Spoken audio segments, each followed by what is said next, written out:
La lotta al cancro sarà una delle priorità dell'Europa nei prossimi anni. La Commissione ha lanciato il Beating Cancer Plan e anche il Parlamento è pronto a fare la propria parte con la Commissione speciale per la lotta al cancro. Abbiamo stanziato 4 miliardi di euro dedicati alla ricerca per migliorare la risposta a questa terribile malattia. Ogni anno tante persone purtroppo perdono la vita dopo aver contratto un tumore, ma tante riescono anche a salvarsi. Vincere il cancro è possibile. Il Parlamento europeo è in prima linea a fianco dei suoi cittadini.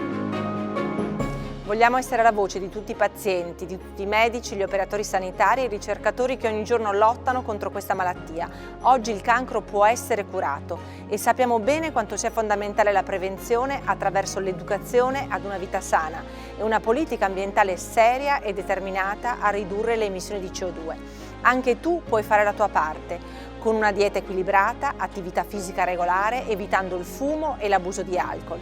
Ricordati di programmare i controlli, di parlare con il tuo medico, di far vaccinare i tuoi figli contro il papillomavirus. Abbiamo tante armi per sconfiggere il cancro, usiamole tutte.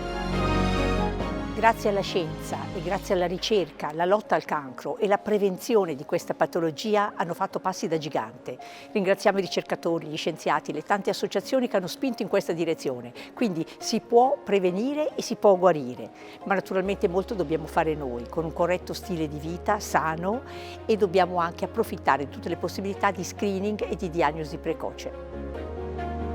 L'emergenza Covid ha reso ancora più importante la tempestività dell'azione, perché strutture mediche e ospedaliere sono rimaste spesso paralizzate, a scapito anche dei pazienti affetti da cancro.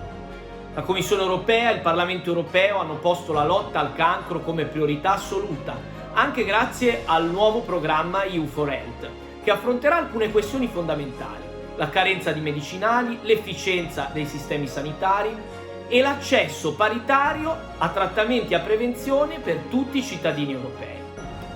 La lotta contro il cancro, sconfiggere il cancro è una sfida complessa, ma possiamo vincerla lavorando tutti insieme. Se ognuno farà la propria parte, ce la faremo.